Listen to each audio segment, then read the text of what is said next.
I'm neck deep in my bathroom renovation project, and one of the things I have to do is install a vanity light fixture. It used to be right here where the vanity is going to go, and of course I've since removed the old fixture and I'm going to install a new one. Now you don't need to fully renovate your bathroom to install a new vanity light. In fact, you don't have to renovate any room to install a new light fixture. You just need access to the junction box, which I do here, and this is a brand new junction box because I did a gut renovation.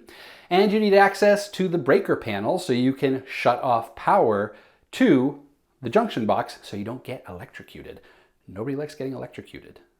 It hurts. So the first thing we have to do is make sure that the electricity is off. And to do that, I'm just going to test with this little voltage detector. You can pick this up on Amazon or Home Depot. And this is a great little tool to test if there is power present. And if there is, it would make a little beeping noise. There's not. And I know there's not because I actually did go down and turn off the breaker, but I am showing this for demonstration purposes. So make sure that the breaker is off before messing with the electricity. All right, next, your wiring coming into the junction box might be a little bit different than what you see here. I have old armored cable or BX cable, which is two wires. There's a white wire and a black wire, a hot wire and a neutral wire.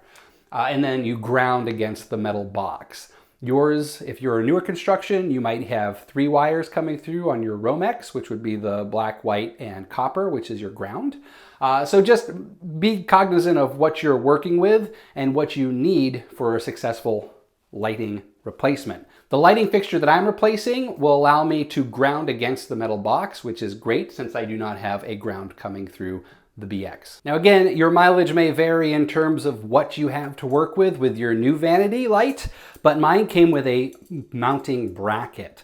And this really just attaches to the J-box. The wires come through here, and then the actual fixture gets screwed on with these screws here onto the bracket, which is super helpful. You'll also see that you have a ground on here, which is what your light will actually ground itself to. It's all metal, attached to a metal box, so your grounding is going to be really great. In terms of tools that you're going to need, you really just need a screwdriver, and if you have it, the voltage tester, or just make sure that you've turned off your breaker. All right, let's get installing. Now remove the mounting screws that came with your J-box. Next, pull the cable through the hole in the mounting bracket, and then use the mounting screws to attach it. Don't tighten just yet.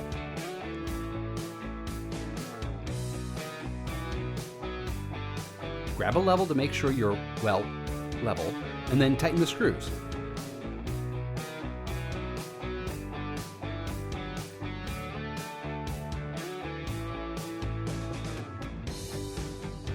Now attach the black wire from the instrument to the black wire in the box, and repeat for the white wire.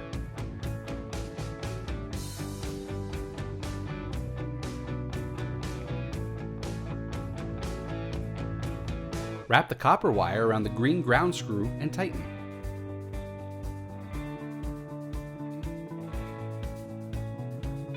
Now push the cables back through the hole and attach the instrument.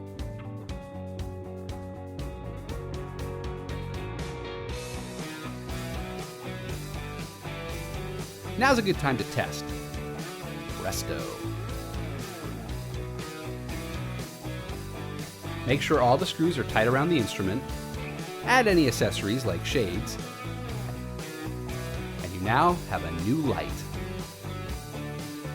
And there it is. That literally took me 15 minutes, and a lot of that was running up and down, finding my tools and other things. So this is a very simple upgrade to any room. There are so many great lighting choices out there these days, and it doesn't take a lot of time or effort or knowledge to actually swap out old light fixtures for new fixtures. Now granted, with a fresh install, with a fresh box, fresh cable, it might be a little bit easier to install, but you can do this with old boxes, with old wiring. It's very simple. Lights are not complicated instruments. Just make sure that your breaker is off before you start messing with it. I hope you learned something new today. If you did, give me a thumbs up. Leave me a comment below. Let me know what you're working on these days, if this helped you at all. And if you have any questions, feel free to leave me a note below and I will get back to you. I do answer all of my comments, or at least 99.9% of them. Sometimes I get some weird things in the comments section. If you haven't done so already, make sure you subscribe to the channel. It's not just home improvement stuff we're doing around here. I do a lot of cosplay builds, I do model making, prop making, 3D printing, robotics, and home improvement stuff. My channel is like Mary Poppins' bag. You never know what's going to come out of it. All right, folks, until next time, stop planning and start making something. Thanks for watching.